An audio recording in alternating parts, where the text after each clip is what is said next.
Hi everybody, I'm Bill Sanders and this is Watch Art Sci. I just got back from the WatchTime Watch Show in New York City, and so much has happened. I'm late on my Sunday video, but I wanted to get going. First of all, there were about 30 watch companies that showed at the show this year.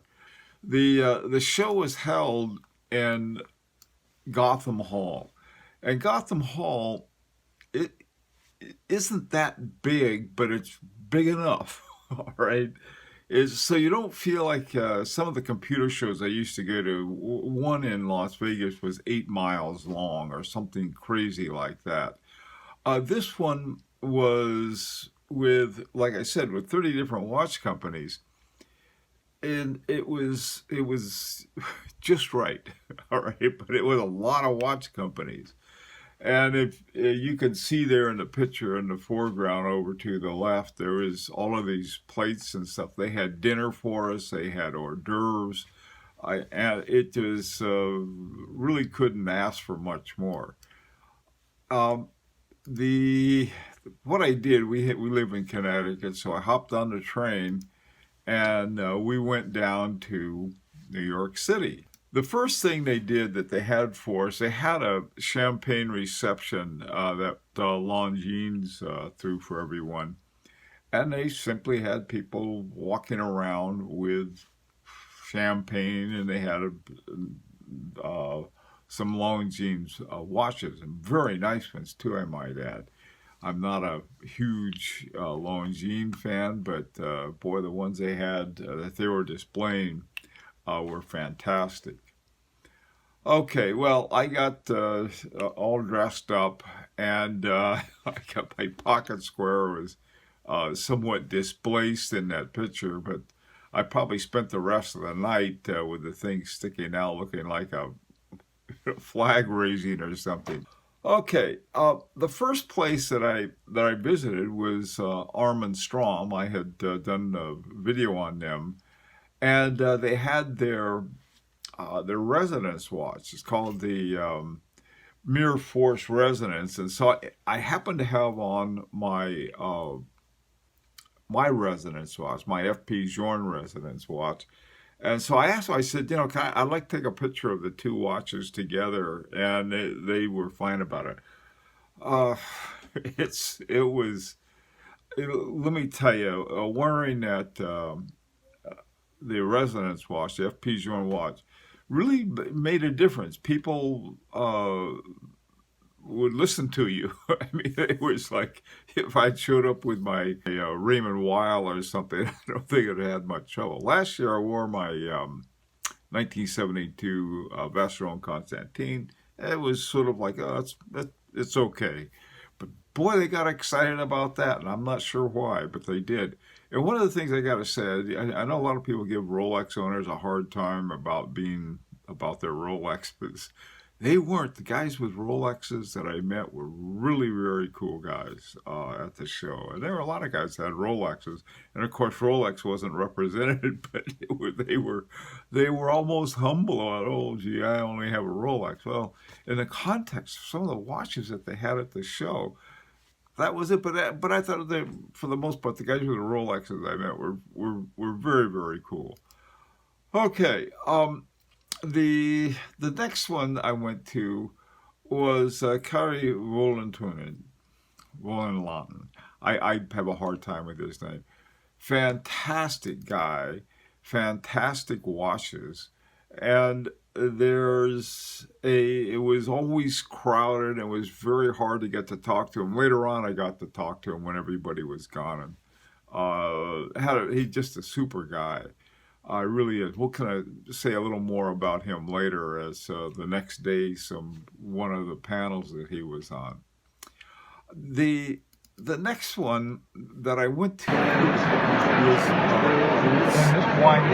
Yeah, it winds the watch. So normally you turn it around 6 times. Of a very interesting demonstration that they had, and the demonstration was of one of their watches that was like my Beauvais, and except you twisted it up here to wind it up. That was how it was wound. Very, very, very cool watch that they had. They had some other really cool ones too. This is another Moritz Grossman, and it's a company I don't know too much about. I want to find out more about it. They're in Glashütte, and along with A. Long and Beauvais, not Beauvais, but Glashütte Original, and some of the other really cool German companies. So that's another one I want to get to know. Here's some more Moritz Grossman. Their stuff, his stuff is really, really beautiful. Now, this next place that I visited was these couple guys that they have a little company they call Oak and Oscar, and they were wonderful. They really were. They have this little watch that they make. They have two versions: a wind-up watch and an automatic. And they usually turn up movements in it, and they're very, they're very forthcoming about that. And there wasn't a drop of pretension in either of the guys I talked to, but there was the same amount of passion about watchmaking that I saw in any of the others who were there, who felt that watchmaking was extremely important, and the quality of watchmaking was important.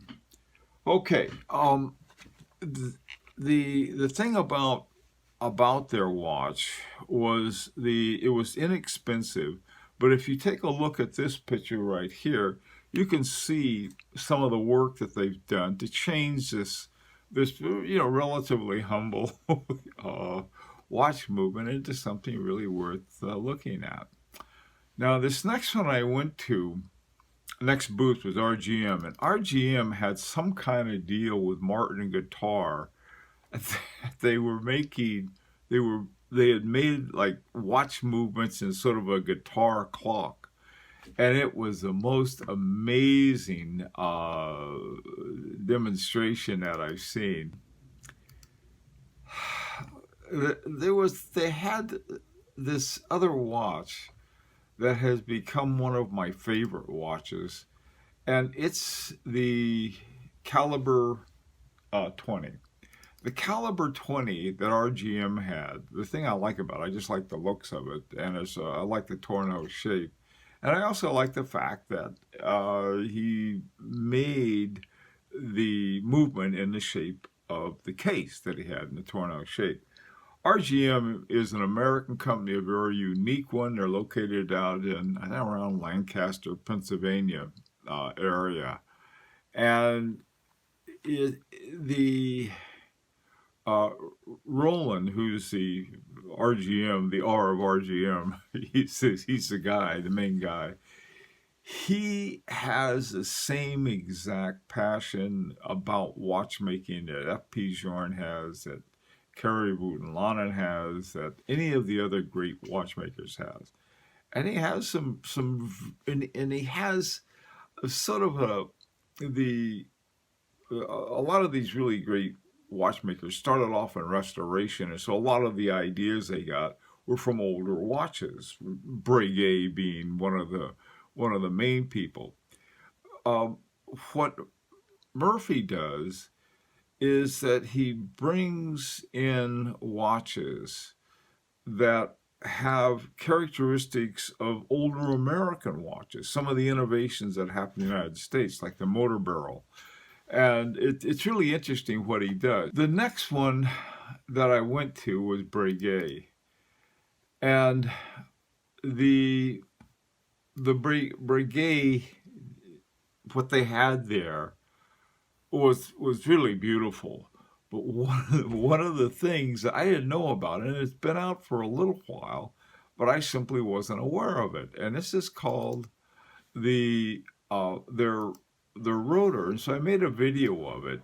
Now, can you do it one more time? I had trouble getting this thing started. And then you'll see it slows down. It goes into slow motion.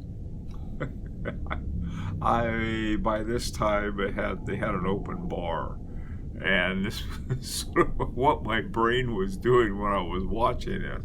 And you could see the outer rotor changing, and I was having an interesting time at the time looking at this going on. We won't dwell on that, but it's an interesting innovation, again, by Breguet. The rotor is all the way around the right. It's almost like a rotating bezel, but it's a rotor. And the lady who was demonstrating it to me she was just so professional. And that was fun to see, and knew her stuff so well. They wanted me to try it on. Now, a place that I really enjoyed was at Elong and Son, and I can't say that any better than that. But these guys were terrific. They were the nicest people, and they helped me say Glashütte correctly. And they had this wonderful array of watches, and it's just like you get to the point where you see these one great watch after another, and they kept coming. One of the places that I ended up talking to this guy for quite a while, they have this new watch, and he explained it about the silicon. I guess you'd call it something like an escapement, part of the regulator and so forth, made out of silicon, and so the way its vibrations and so forth lets you have a mechanical watch with the accuracy almost of a quartz watch. But that's what we talked about. We talked about they have another watch that's sort of in the shadows. And this is this incredible El Primero. Now, the El Primero started off as one thing, but that thing has been developed by Zenith all along. And so he was showing this watch to me, and it was a fascinating watch. And so Zenith has been doing some very interesting things. Now, they're considered one of the big watch companies, and the next place I went to was Jacques Dreux. Here, I had just done a report on it. I hadn't seen it in person, and so I wanted to go up there and see some. These watches were just fantastic. I mean, they were beautiful, and I talked to the guy about it. And he said, well, they don't have too many here in the United States. We're sort of new here. They're in Europe and, of course, in China, which they were originally developed for that market. So I had a little video on that. Let's take a look at it. Okay, now tell us about this watch. So, this watch is part of the Grand Second collection, based on the pocket watch that Jacques Dreux introduced in 1785. So if you look, basically you have the hours, the minutes, you have the seconds, and we inserted the moon phase in the second subdial. I talked to him, Jacques Dreux, for a while. A wonderful guy he was, but they just really weren't into this American market yet, so they're very new to it. Now that was, I think we had dinner then at the show, and then they had whatever you had time for, and I had pretty much run out of time, so it closed up at 8:30 the first night. So the next day, Saturday, was one of my favorite because I got to meet some of the folks that are subscribers to to Watch Art Sci, or some people I met online at some of the different places I hung out. And so we met at this coffee shop. What was it, Timmy Ho, something like that. It's the Canadian coffee chain. And Howard and Art were able to come, and I don't have any pictures of it because as soon as they showed up, we started talking about watches, and nobody took any pictures. Howard brought this wonderful watch case that he had that was made actually by Hodinkey, and it had 4 watches, and his watches were just unbelievable. He'd come in from Cleveland, and he's bringing all these great watches, and then Art had this brand new Jaja Lecoultre Master Control that he had. It's just one of those neat watches. I hope Art keeps it. But we started talking about. Howard asked us. They said, "Well, what about your strategies for watch collection?" And Art and I looked at each other like, we're not too sure about that, because we're not. And Art said something I thought was just right for it. He said, "You know what happens?" He says, "The more and more you learn about watches, your strategies change," and that's true. Uh, I started with the knowledge of sort of the Holy Trinity, and so that was the route that I went. I went and wanted to get the Holy Trinity, and I did. But then the more I learned, the more other kinds of watches I wanted to get, and that happened too. So that was, but I mean, looking at Howard's collection, he just had 4 of them, and they were fantastic. I don't think he needs anybody's direction for how to collect watches. He knows what he's doing. And one of the things that happened, it was sort of too bad. Mark had the train that he was on was late somehow, and so he got to the coffee shop that we had all met in right as we left. And fortunately, later on, Mark caught up with me, and he had on his Panerai, not Panerai, but Parmigiani, and I had on my Beauvais, and they're both, I think they're both made, they're both made in Fleurier, so that was sort of cool. And so that was one of the things I really enjoyed meeting these guys. I met another guy later. I'll talk about that.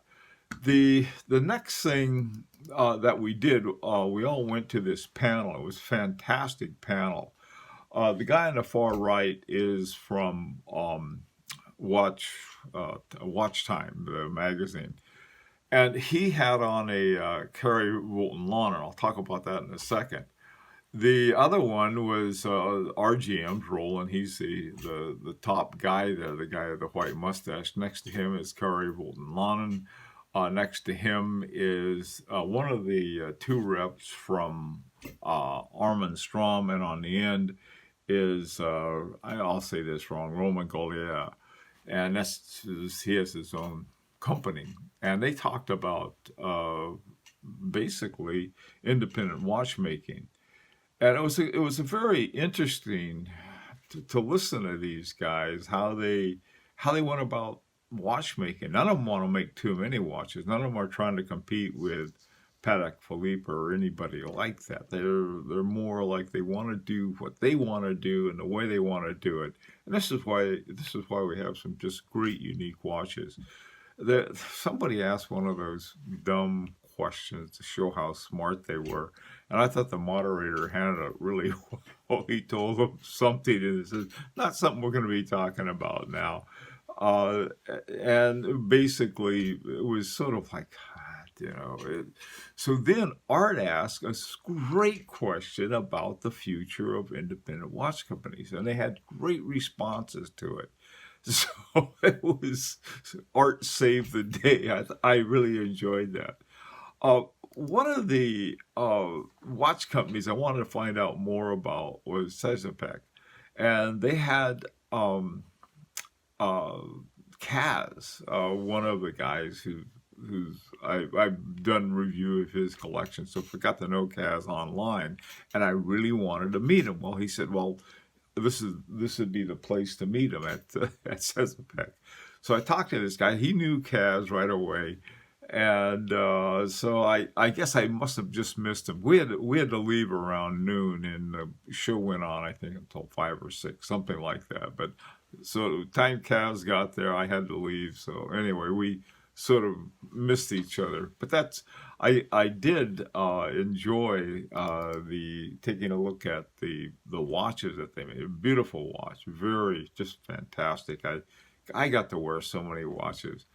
Then Sterling came up. Sterling was he's one of the other guys at Watch Art Sci and the High Horology Forum and so forth. And he had on this really nice Rolex. It just was just a sweet little thing. It would have belonged to his father, I think, or his grandfather, and it was looking very, very good. And that was fun. And so, but then we had to leave. We had to leave around, I think it was right around noon. We had to meet our daughter, so off we went.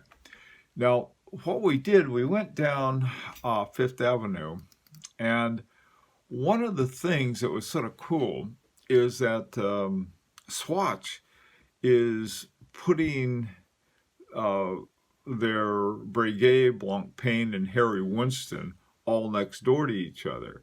They're still working on it. There's a Blancpain boutique down the street, and I think there's another Breguet one, but they actually may be open by now. But they're putting them all three of them together. Harry Winston, the one on the bottom right, is I always call it the new one, and it might be 50 years old for all I know, but it's on the other side of the street of the one on the far right, which has the iconic archway that they use in the design of their watches. So we went by there. It was sort of fun. Then we went over to the Beauvais boutique, and the guy that knows how to change my watch band. I got another watch band for my Beauvais, and he wasn't in, and she wasn't quite up to speed on how to do it. She was wonderfully nice, so I showed my wife some Miss Audrey Beauvais. They were just fabulous. Anyhow, so this was the watch show. Let me tell you something. If you have any way of going next year, do it. Another thing, you don't want to miss the Friday night party for two reasons. First of all, New York is expensive. There's no two ways about it. We went to some little diner and with our daughter, three of us, and it was like $100. These tickets, I think, were right around for the Friday night party was like $100 or something like that, $120 maybe, and it sold out pretty quickly. Now, I had been looking forward to it for a whole year, so I had my tickets pretty quickly. And the thing of it is that I can't think of any cheaper, I guess you'd call it, entertainment than a couple tickets to that show. Not only do you get to go to the Friday night party, and this is a good time you get to really talk to a lot of the designers and developers a lot more than, because there aren't as many people there. And also, too, you get tickets for the whole next day. You get they gave us all a little black wrist thing, and you go in there, had a great time Friday night, and then when I went back again on Saturday, and that was where I met up with a lot of these guys. Anyhow, if you can do it, take advantage of it. I take my wife. She loves it. She had a great time. And one of the best things, we were talking to a couple gals from Swiss Airlines, and they helped convince my wife, I hope, that it's okay to go to Geneva in January where they have their SIHH show. That's what I'd like to go to. We'll see what happens. Anyhow, this is going to be a pretty long video, and I'm going to have to get to work on it. So, Bill Sanders for Watch Art Sci, the art and science of watch collection.